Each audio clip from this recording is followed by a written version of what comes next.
Hello students, welcome to your next class. बच्चों, आज हम चैप्टर नंबर फर्स्ट में क्वेश्चन नंबर 13 करेंगे। तो क्वेश्चन नंबर 13 में क्या कह रहा है, list all factors of the following.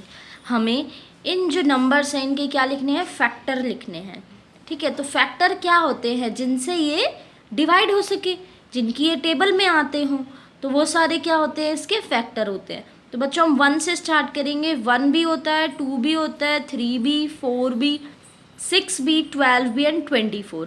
इस तरह से हमें इनके फैक्टर्स लिखने हैं, जिन टेबल से 24 क्या होता है, डिवाइड होता है, वो सारे इसके क्या होंगे, फैक्टर्स होंगे। इसी तरह 28 का भी देखो, 1, 2, 4, 7, 14 एंड 28।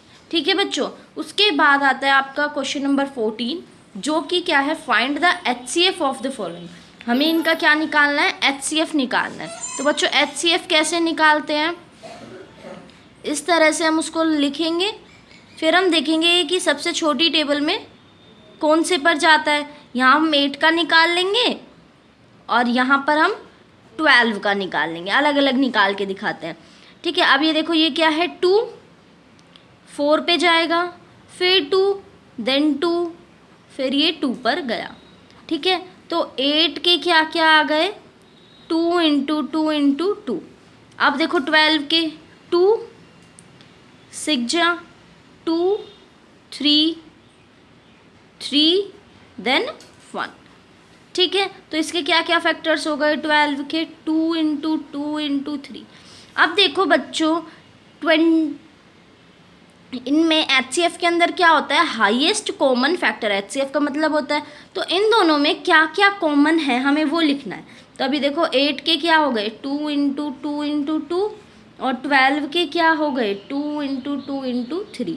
अब देखो इसमें कॉमन पेयर कौन से बन रहे हैं, एक तो ये दोनों इन दोनों में कॉमन है, एक ये दोनों इसमें कॉमन है, तो ये दोनों के क्या हो गए, कॉमन पेयर हो गए। तो हमारा HCF कैसे निकलेगा, ये इनमें से बचा हुआ कोई कॉमन नहीं है, तो हमारा HCF क्या होगा, 2 इंटू 2, HCF क्या होगा 4।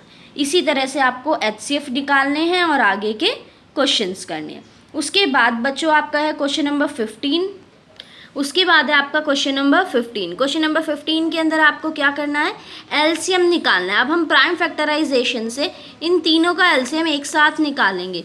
तो कैसे, ये 12, ये 16 और ये 24। सबसे पहले ये 2 से जाएंगे सारे के सारे, तो हम सबसे पहले छोटी टर्म लेते हैं। फिर ये 2 6 जा 12, 2 8 जा एंड 12। अब किससे जाएगा, फिर 2 से जाएगा, 2 3 जा 6, 2 4 जा 8 एंड 2 6 जा 12। अब हम फिर छोटी टर्म से करेंगे, तो 3 का 3, 4 का क्या हो जाएगा 2, 6 का क्या हो जाएगा 3। तो अब इसके बाद हम फिर इसको 2 से करेंगे, फिर ये 2 से हो जाएगा ये 3, ये 1 और ये 3, फिर हम इसको 3 से करेंगे, तो ये हो जाएगा 1 1 1। एलसीएम इसी तरह से निकालते हैं। तो हमारे इन सब का एलसीएम क्या होगा, 2 इंटू 2 इंटू 2, कितने 2 हैं, 1 2 3 4, 1 2 3 4 इंटू 3। अब इन सब की हमें मल्टीप्लाई करनी है, 2 2 जा 4, 4 2 जा 8, 8 2 जा 16 एंड 16 3 जा 48। तो हमारा क्या एलसीएम आ जाएगा, 48 इज एलसीएम। एलसीएम क्या होता है, लीस्ट कॉमन फैक्टर। इस तरह से बच्चों आज आपको क्वेश्चन नंबर 13, 14 और 15 के सारे पार्ट्स कंप्लीट करने हैं। ठीक है, थैंक यू।